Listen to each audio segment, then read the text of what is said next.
What's up, New Jersey? Welcome back to another episode of the NJ1ST podcast. I hope you all enjoyed your Independence Day weekend with loved ones and family. Remember to stay up to date with New Jersey politics by subscribing to the NJ1ST podcast on YouTube and Rumble. Follow my personal social medias at Ryan McDonald USA and at NJ1ST. Interact with me, send me a message to collab.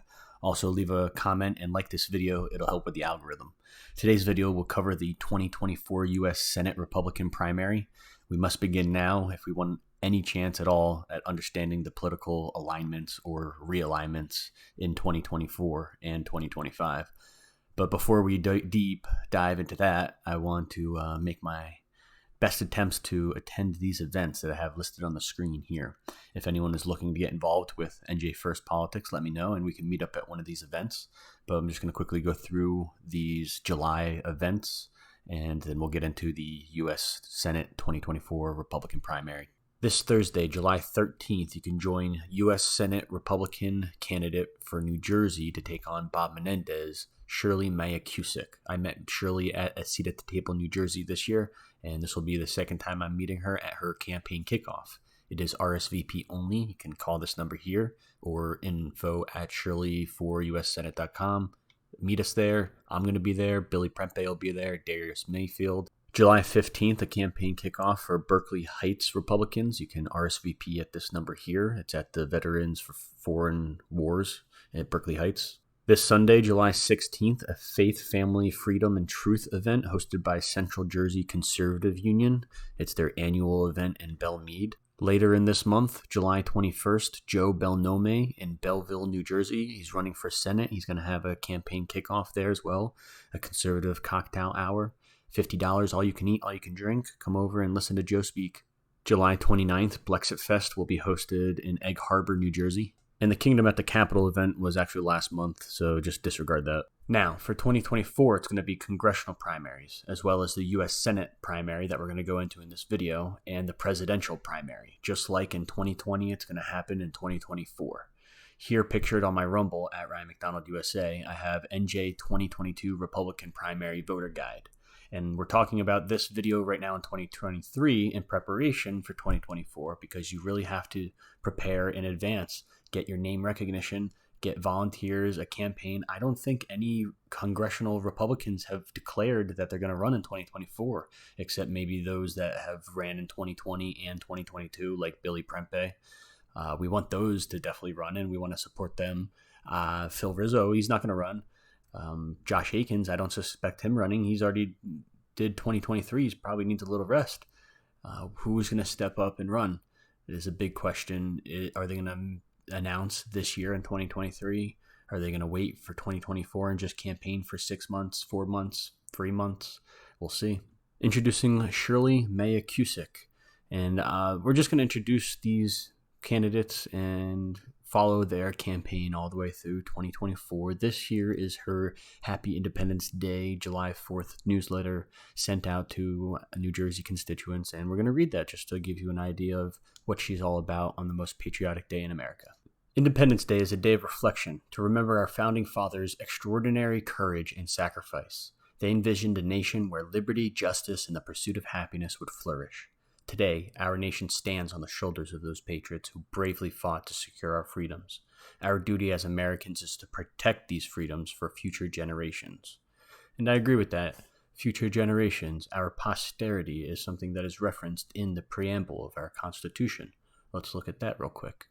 We, the people of the United States, in order to form a more perfect union, establish justice, ensure domestic tranquility, provide for the common defense, promote the general welfare, and secure the blessings of liberty to ourselves and our posterity, do ordain and establish this Constitution for the United States of America. The American dream is not just a cliche. It's the heart and soul of our nation. It is the belief that regardless of where you come from or who you are, you can achieve success and prosperity through hard work, determination, and personal responsibility. However, in recent years, we've seen that the American dream has been eroded. Excessive government regulation, burdensome taxes, and a growing culture of dependency have threatened the very foundations of our nation. It is time for us to reclaim the dream and restore the principles of which our country was built. Let us rekindle the flame of liberty in our hearts. Let us renew our commitment to the principles that have made America exceptional. That American exceptionalism.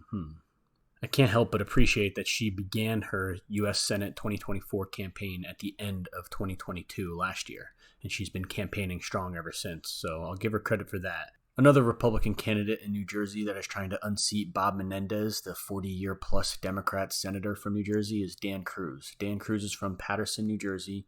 He moved over to Sussex County, New Jersey in 2021, tried to primary Senator Steve Arojo. And I thought that was good. He was primarying gas tax Steve Arojo. But in 2022, he kind of cuddled up and became buddy-buddy with the NJGOP, photo ops everywhere, attending all these events, supporting a lot of rhinos. And I saw him make a testimony for Second Amendment rights. That was good. He has good merit. It's good that he's in the race. But I did come across Cruz's reactions to the SCOTUS ruling on affirmative action. So this was June 30th, just a couple days ago, and let's look into this. Dan Cruz, who is half Dominican and half Puerto Rican, who now calls Warren County his home. I didn't know he's now in Warren County. But he said that the ruling, the 6-3 ruling, the SCOTUS ruling, he blasted it for saying it's more than just admissions. It's where does the buck stop? This is just the beginning of something else. Sounds like he's fear-mongering a little bit, or he's just petrified or scared. What is he talking about? I know this is not going to sound conservative or Republican, but at the end of the day, I still experience the biases and discrimination. Dude, try being a white, straight male in America today. Cruz, who worked in Shabazz School in Newark, recalled a student who had gone to attend Harvard. He credited the school's affirmative action policies as allowing this to happen, giving her the opportunity that she may have not been able to given otherwise. She was one of the brightest students I've ever seen. She was given that opportunity because where she came from Newark, New Jersey, and she was a black female. So she was afforded the opportunity to go to Harvard because those two things. She's black and she's female. You still meet the criteria of admissions. You still meet the test scores. You still have to do the GPA, other criteria, but race played an issue. Diversity is good in any situation. Legacy admissions, where the family of alumni get preferred consideration, is not affected by the Supreme Court ruling. Yeah, you can agree. You can disagree with both of them too, Looking at the trends on racial relations and policies, Cruz is worried that the advances made over the last 2 or 3 generations are being undone, and that the battles are fought and won before. This guy's a Democrat. What am I saying? He's not a Republican. He's a Democrat. He warned that Republicans of color should not go with the flow. Republicans of color. We got that now? We got Republicans of color? We're going to say that? We're going to call people colored Republicans? I love all people, white, Hispanic, black, Asian. Well, obviously you don't like those Asians. You don't allow them into Harvard. You want to allow black people over Asians just because of race. White people fight for white people all the time. No, they don't. White people fight for your minorities all the time, actually. Let's end this video with Greg Miele for U.S. Senate, the America First Patriot. I spoke with Greg for about an hour over the phone, had a great conversation, and I think we're going to schedule an interview on the NJ1ST podcast. I hope to interview the other candidates, even Dan Cruz, Shirley Maya Cusick. I'm going to ask her once I meet her again on the 13th at her campaign kickoff. But Greg Miele was in the 2021 governor election as a libertarian, but he was calling out both sides of Murphy and Jack Ciattarelli. Maya Cusick was, I don't know, nobody really knows. Like I said, she started her campaign later in 2022, which is good, but before 2022, I'd never heard of her. But maybe she was around and she can tell me what she's doing in politics, but maybe she wasn't, and this is why she's throwing her hat in. She's ready to throw her hat in, just like Greg Miele is. Greg Miele tried to throw his hat in 2021 as a libertarian, like I just said. The Libertarian Party, as he quickly found, is a shell of a party. It's a circus with no carnies inside. It's a paper tiger, more or less.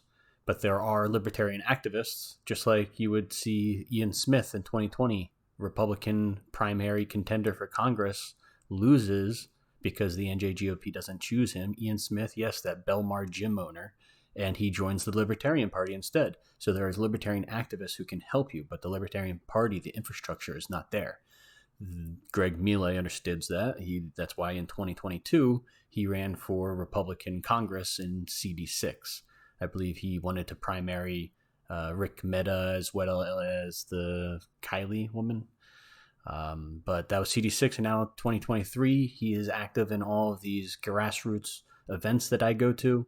He's there, which is really important with the parental rights. He's starting his own campaign in 2023. At least it's not 2024. And to talk with me for an hour is very transparent. I hope other candidates can do that. And I look forward to having him on the NJ1ST podcast. We can look into his platform and just see that there is no foreign influence lobby in the planks, which sometimes you'll see right away in other candidates. Personal and medical freedom over mandates and quarantines, helping small businesses lower taxes, enabling self-sufficiency, reversing rate of departures from the state, school choice, homeschooling, free market competition, adherence to the Second Amendment, border crisis, sanctuary cities, states, voter ID, opioid crisis, marijuana legalization. That is something right there that Republicans need to change actually their attitude on. Transit, roadway infrastructure, supply chain and climate change, renewable energy, abortion. I am pro-life and will work to reduce rape, incest, and human trafficking with tougher laws and penalties. So Greg Miele is a candidate. There's 3 so far. I suspect that the NJGOP is going to throw in a wrench of a candidate to, split the vote even more and take the win. But maybe one of these candidates can pull through. I know that Ariana Brown is a young Republican of the NJGOP. She is the manager of Shirley May Acoustics, so maybe she will be the one that is chosen. But there are rumblings around, and little birdie's telling me that Bob Auth up in North New Jersey is as well maybe thinking about an exploratory committee for U.S. Senate in 2024, which would be weird because he just is running for assembly re-election in 2023. A little DeSantis thing going on there. But we'll see who the NJGOP picks. Please like this video, share far and wide, subscribe to the NJ1ST podcast and at Ryan McDonald USA, at NJ1ST social medias. Come back. We're going to have an interview with Greg Miele. Try to have them more. And thanks for listening, guys.